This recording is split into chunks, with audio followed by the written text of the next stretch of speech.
Hi, I'm Dempsey Pula, and this week I'm reviewing...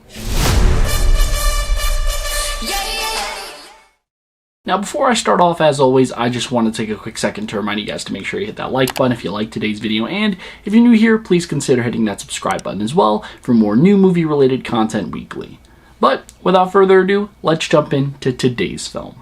The Unbearable Weight of Massive Talent was directed by Tom Gormican, and stars Nicolas Cage as a fictionalized version of himself who is in debt and agrees to attend the birthday party of a wealthy fan, played by Pedro Pascal. When he discovers that the fan might actually be a dangerous gangster holding a presidential candidate's daughter hostage, though, he's forced to put his acting skills to the test and go undercover in an effort to help the FBI bring her home. Never in a million years did I think I would live to see a film that was a love letter to Nicolas Cage. That wasn't a documentary. But I have to admit, it's kind of fantastic.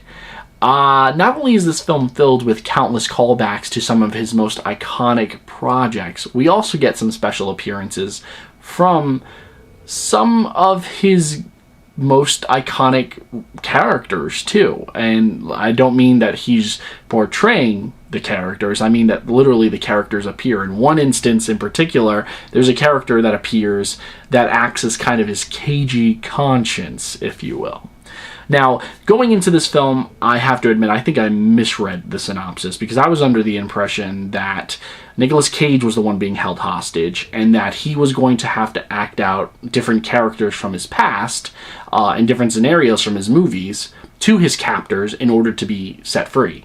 And while that does sound like a really good idea on paper, Lionsgate, if you want it for the sequel, just hit me up.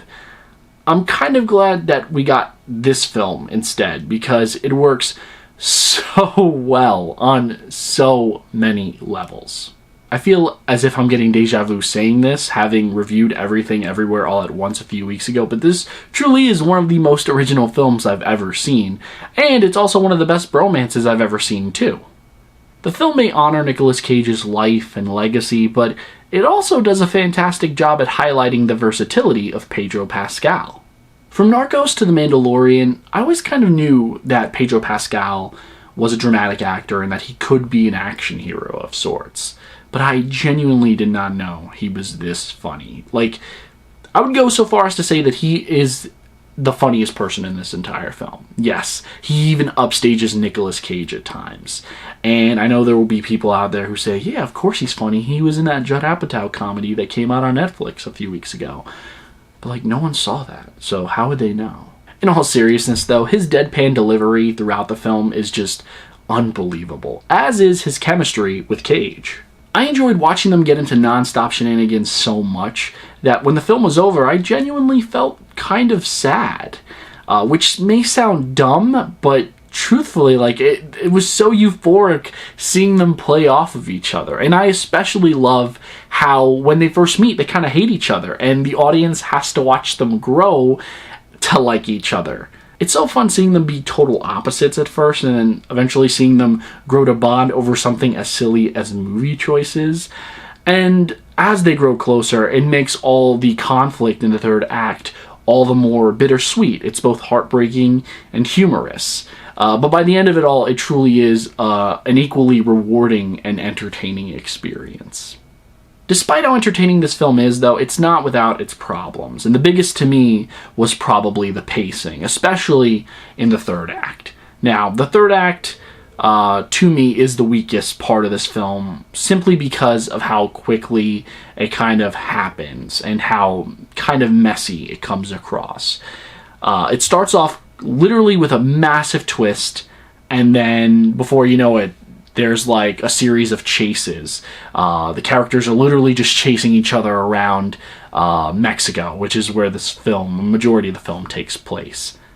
Now, I'm not saying I didn't enjoy the film's conclusion. In fact, I think the film's resolution is brilliant, but it isn't as smooth as I think the filmmakers wanted it to be. Secondly, there are a couple of FBI agent characters that Cage connects with in the film, played by Tiffany Haddish and Barinholtz, and they are hilarious, not only their interactions with Cage, but their interactions with each other. Unfortunately, we do not get them as much as you might expect, and that was really one of my problems. I think that they deserved way more screen time. Sadly, we only get to see them whenever, you know, the story needs to move along, or whenever it's really convenient for the plot, because they come in to kind of instruct Cage and tell him that he needs to do certain things, so that certain things need to happen, or to inform the audience and Cage of certain things that are going on.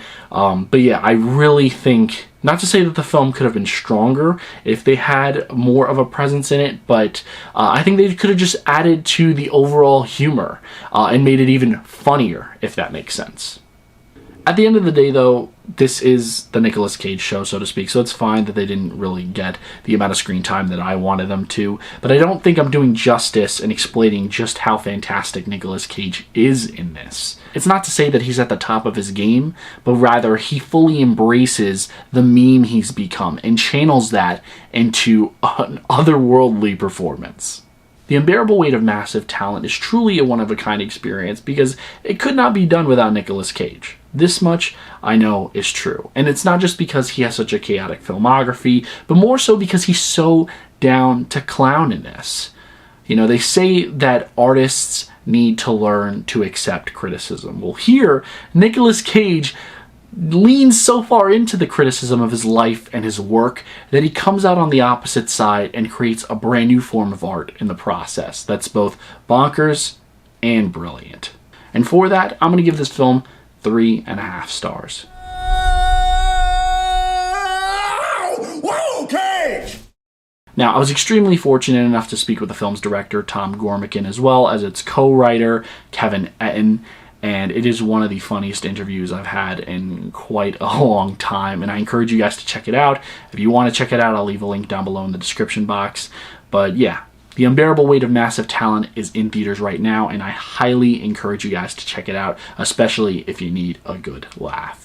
Guys, thank you so much for taking the time out of your day to view this video. It really does mean the world to me. And once again, if you like this video, please consider hitting that like button. And if you're new here, please consider hitting that subscribe button as well for more new movie-related content weekly.